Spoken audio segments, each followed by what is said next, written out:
Enlightenment तक पहुंचने के लिए क्या करना होगा कि हम लोग वो स्टेज तक पहुंच सके? देखो, ऐसे तो कुछ भी करके एनलाइटमेंट होता नहीं है। एनलाइटमेंट केवल कृपा से होता है। लेकिन कृपा भी तब होती है जब तुम कुछ करना बंद कर दो, और तुम कुछ करना बंद कर ही नहीं सकते। जिसको एनलाइटमेंट चाहिए वो कुछ करना बंद कर ही नहीं सकता है। वो कुछ ना कुछ करते ही रहता है। तो कोई एक चीज इतना करो कि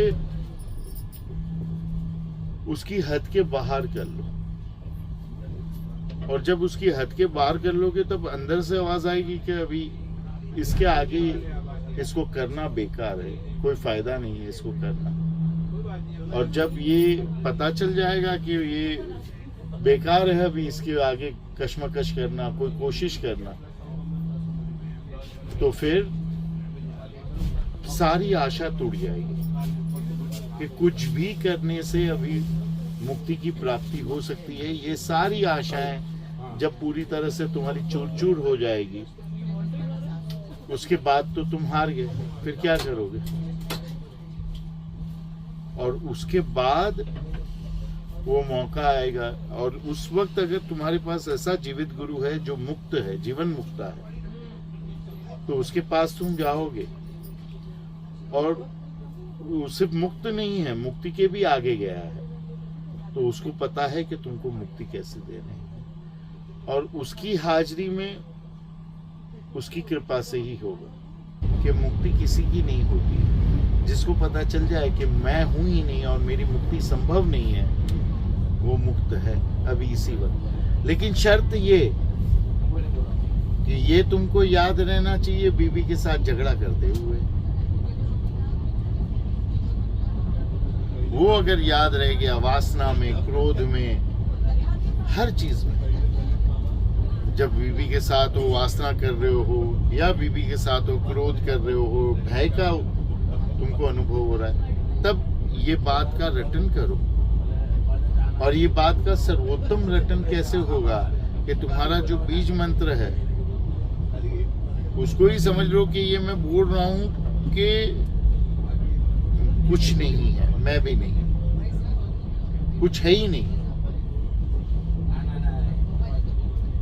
तो वो परिस्थिति अगर तुम खाते हुए, क्योंकि भोजन करते हुए भी मंत्र करना है, नहाते हुए भी, वासना करते हुए भी मंत्र करना है, बाथरूम में भी, तो वो तुम अपने आप को अगर 24 घंटे याद दिलाओगे तो भूलोगे कैसे?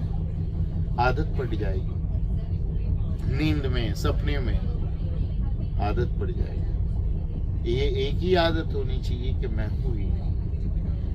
और फिर ये भी पता होना चाहिए कि मुझसे ज्यादा गुरु को पता है, मुझसे ज्यादा माँ को पता है। क्योंकि अभी तुमको ऐसा लग रहा है कि मैं हूं नहीं, मैं हूं, ये दुनिया भी है और ईश्वर सत्य है। मुक्ति का जब पहला पड़ाव होता है तब आता है कि ब्रह्म मिथ्या, ईश्वर मिथ्या है और जगत मिथ्या, जगत भी मिथ्या। कोई भगवान नहीं, कोई इंसान नहीं, कोई दुनिया नहीं, कुछ भी नहीं। पर उसके आगे बहुत सी स्थितियां और है। उसके बाद तुरंत पता चलता है कि जगत मिथ्या लेकिन ब्रह्म सत्य है। फिर पता चलता है कि ब्रह्म मिथ्या है, जगत सत्य है। फिर पता चलता है कि मिथ्या ही सत्य है और ब्रह्म ही जगत है। फिर पता चलता है कि अंतिम सत्य असत्य है। फिर पता चलता है कि अंतिम सत्य असत्य तो है लेकिन असत्य ही अंतिम सत्य है। अभी ये इतनी बात तो तुमको समझ में नहीं आएगी, इसके आगे जाओगे तो। पहली बात पहले समझ लो कि कुछ भी नहीं तो मुक्ति कोई है नहीं, तो क्यों चाहिए, किसको चाहिए? क्योंकि जो मांगता है उसको पैसे जैसी तुच्छ चीज भी नहीं प्राप्त होती, और जो नहीं मांगता है उसको मुक्ति भी मिल जाती है।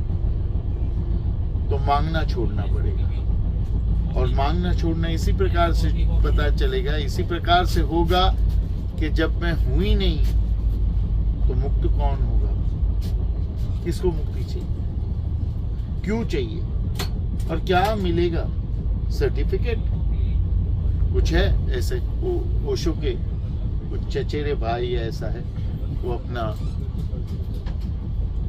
कोर्स करते हैं, उसमें सर्टिफिकेट देते हैं कि मुक्ति तुमको मिल गई, लो सर्टिफिकेट।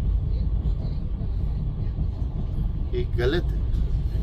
मुक्ति चीज ऐसी है कि जिससे पता चल जाए मैं हूं ही नहीं, तो वो गले में सर्टिफिकेट लगा के थोड़ी घूमना है कि मुक्ति हो गई। बहुत गहरी चीज है और इसीलिए बहुत आसान है और इसीलिए बहुत मुश्किल भी है, क्योंकि अगर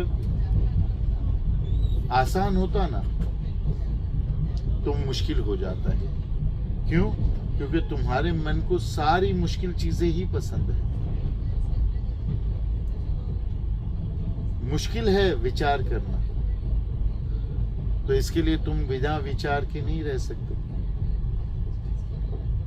आसान चीजें तुम आसानी से कर लोगे, लेकिन वो तुमको मुश्किल लगती है, लेकिन मुश्किल चीजें तुम आसानी से, मन को वही भाता है जो मुश्किल है।